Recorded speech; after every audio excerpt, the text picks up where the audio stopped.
and welcome back to my channel and welcome to my kitchen. This is my third year experience video, which I filmed yesterday, but I thought it was boring. Like, it was so boring that I even bored myself watching it. And I was like, how do I make this more fun? I was like, well, turn it into an Emma Chamberlain video. And I'm making a tea and also my breakfast. So yeah, I'm going to talk about my experience as a third year. I've got the same notebook which I used for the last two videos, and in preparation yesterday I watched the last, as in when I say last two videos I mean like my first and second year experience. I watched those videos back. So funny. In my second year video I was like, oh, I feel so old. I feel even older now. Like, I look really different in all three. And it's like, yeah, obviously it's been 3 years, but it's like, I didn't really expect to look that different because I'm me.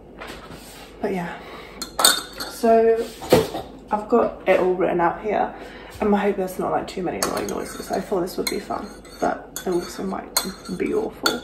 But I've committed to it now because I don't want to film it again. So yeah, I'm just going to talk for a rundown of like my year. So it started off with like an intro week. We just went in for a week and talked about the new standards for supervision in practice, because we used to have mentorship, and then we had practice supervisors and practice assessors. If you want to know more of that, look it up. It's boring, I don't want to explain it. And then after that we went straight into a 5-week block of placement.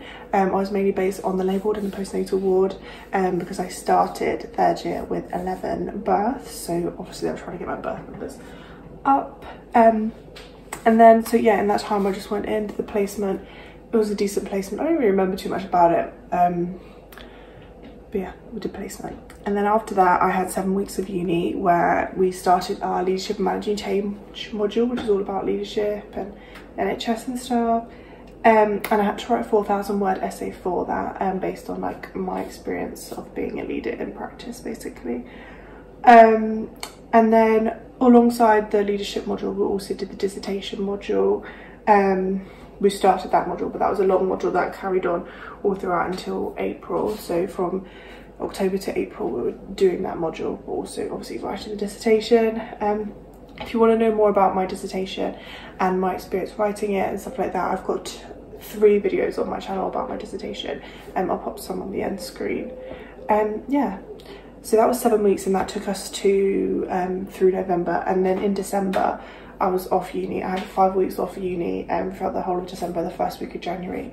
3 weeks of that was self-directed study, and I used that to finish my leadership essay and start sort of planning my dissertation.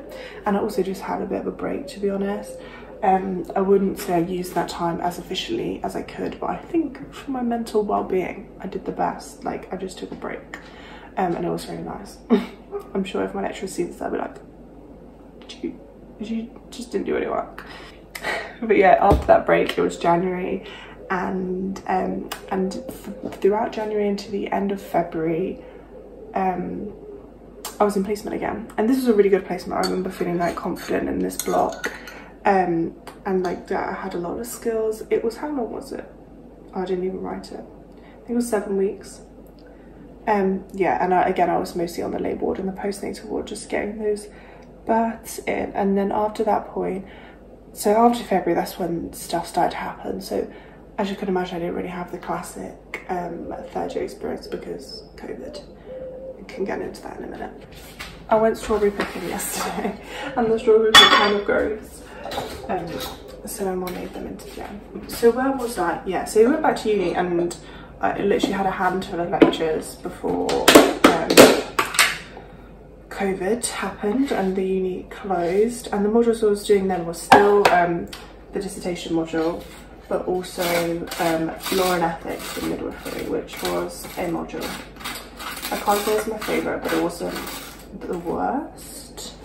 Again, I had to write a 4,000 word essay, but that took a really long time. I had to get an extension and stuff because COVID just was hard. So yeah, we weren't in uni, we didn't have any like really face-to-face lectures for that module.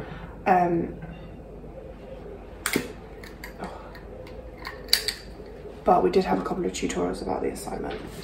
After a short interlude, I am back. My mum returned and insisted on putting away the shopping whilst I was mid-filming my video. How rude is that? so we took a little hour and a half break to stare at my phone and go on TikTok.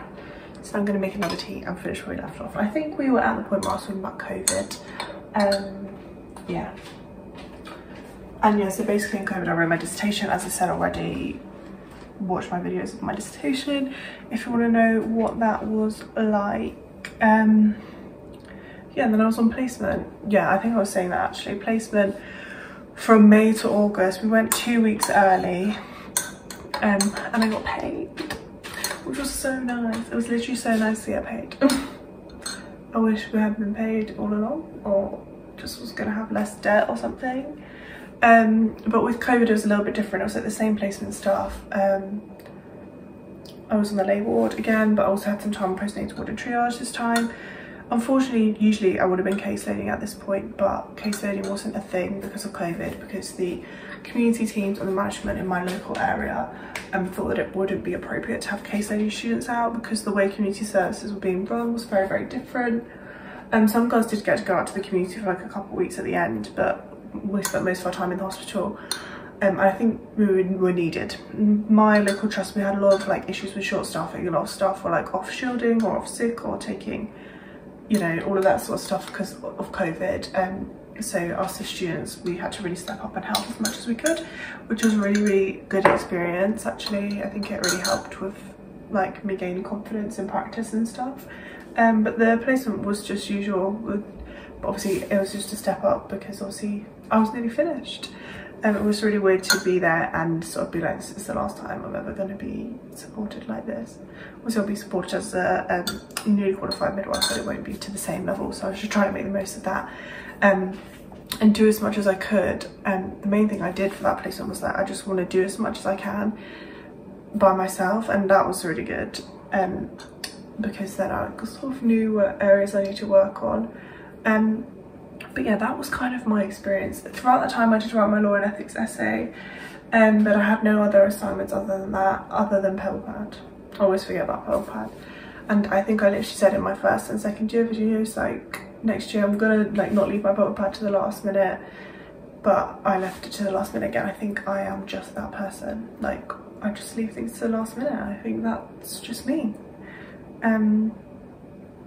It's not very good, but I can't really help it basically. So now I'm going to move on to like the Q&A. I feel like that I don't really have as much to say. I don't know. It's like last year I was like, oh, I don't really remember what happened. I kind of don't remember what happened last year again. But it was also like extra strange because of COVID, and I didn't have like all the nice get-togethers with everyone. We just sort of got through it and finished it. It was like towards the end you really do feel like it's less of like uni, it's more like getting ready to go to work, I guess.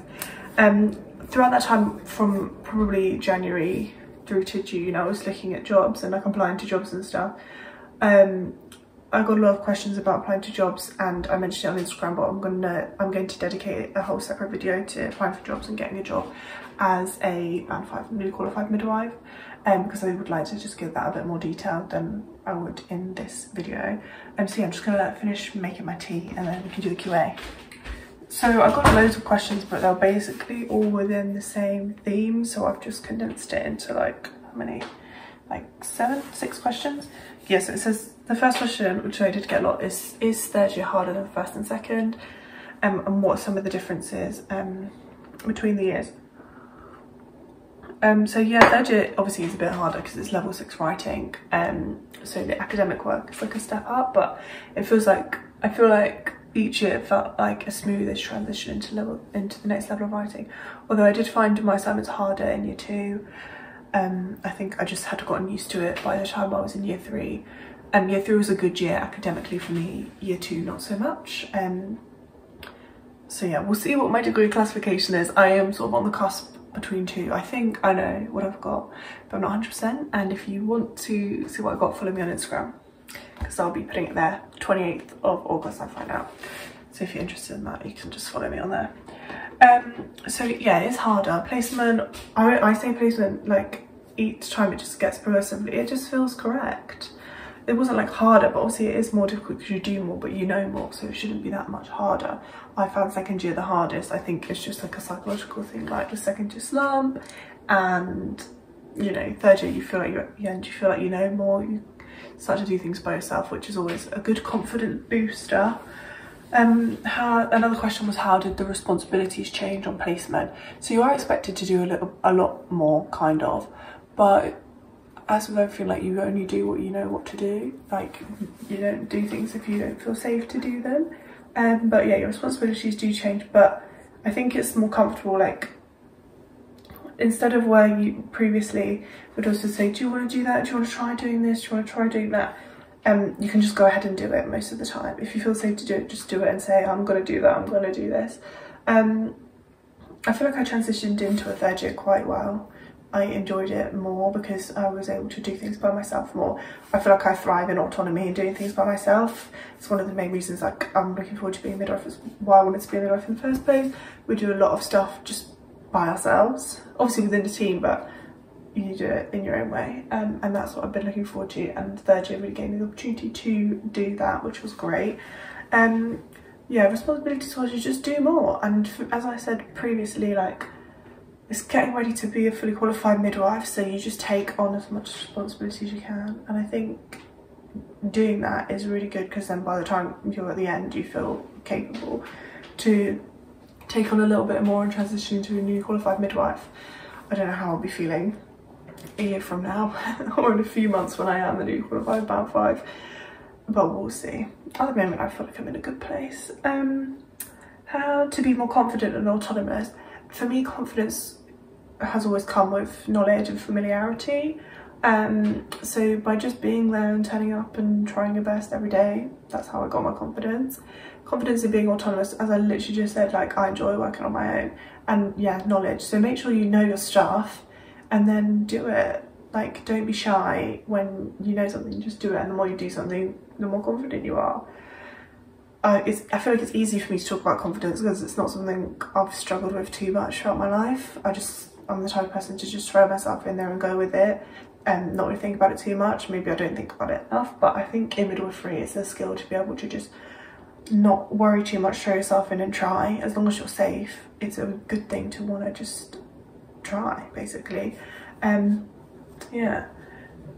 Was it more stressful? I don't know if I said this in this video already, but in my second year video at the end I said that the overarching feeling I had regarding second year was stress, and it was not that for third year. With third year it's more responsibility, that is the feeling, but it's also like a readiness. There is a little bit of anxiety because obviously it's coming towards the end of your, like, hand holding period of being a student, but it wasn't as stressful, maybe because I had like one less assignment. But I think it was hard to put things into perspective when you're working through a pandemic as well. I think it would have been different had it been a normal third year, but I can't say, I never know. Who knows what it would have been like. I'm really heartbroken that I didn't get to caseload. That was something I've been looking forward to since like day one of starting, so I am really upset that's not be able to happen. But in my new job, I have time allotted to work in the community as band 5, so I am looking forward to doing that and getting that experience then. But I am slightly anxious because I've not been to the community since summer 2019, and it might even be like summer 2021 by the time I actually get there, but we'll see. What was the most challenging? The most challenging thing for third year for me was, I think the most challenging thing was like writing essays and doing my dissertation during being on practice. I found that really hard. I feel like I could do more work in the uni times. Obviously placement is really draining. You're doing all types of shifts, especially when you're working nights. I feel like you lose days, and that was really not conducive to writing essays. So that was the hardest thing, but we got there in the end. And yeah, what were some differences across the years? Each year is just a step up responsibility and academically wise, and that's it. Yeah, for me, like, coming to the end of my training is such a weird feeling, but I do kind of feel ready to finish. But I know that, you know, I never stop learning, and that is something that gives me a lot of security, actually, knowing that I'll never be expected to know everything, but knowing that I can always continue to learn more. And I really look forward to like where my career is going to go. I want it to be a long one. I want to really do as much as I can, like make changes, make positive stuff happening. I I just want to touch on my favourite part of third year. Like, my favourite part was probably writing my dissertation, which is such a weird thing to say because I remember it's something that I was really scared of, and it was quite daunting to me when I started because I was not an academic writer when I started, and I wouldn't say I'm an academic writer now. I just have like a real enthusiasm and a passion for midwifery and research. So yeah, the physical writing it was difficult for me, but the research and the gaining of knowledge and like getting my teeth stuck into a really interesting topic was something I loved. So that was a real favourite. And then obviously the final placement, I did really enjoy it. I started to really feel like the team, part of the team within my local trust. My last few days were fantastic. I had a really supportive staff on, and I really loved that placement.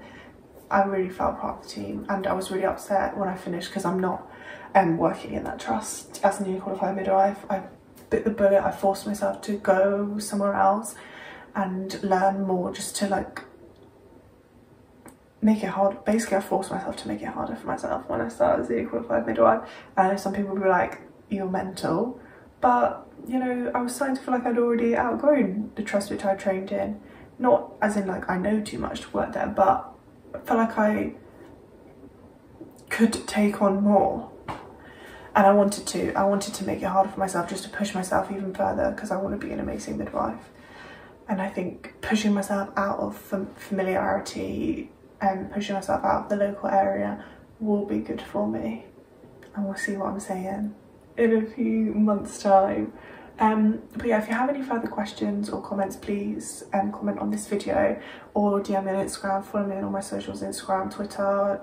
Just a final plug, I've got a podcast now. You can see the videos on my YouTube channel, or you can listen on Spotify, Apple Podcasts, Google Podcasts, all of your podcast places that you would usually listen to. It's all about becoming a student midwife and how to do that and stuff. There's only 3 episodes at the moment, but there will be more coming soon, so I hope you enjoy those. And yeah, so you know, follow me. I hope you enjoyed the video. I'm sorry, I kind of wanted to make it more fun, but I'm in my kitchen and I made a tea. To be honest, that is my idea of fun. I hope you enjoyed this video. Thanks for watching. Bye.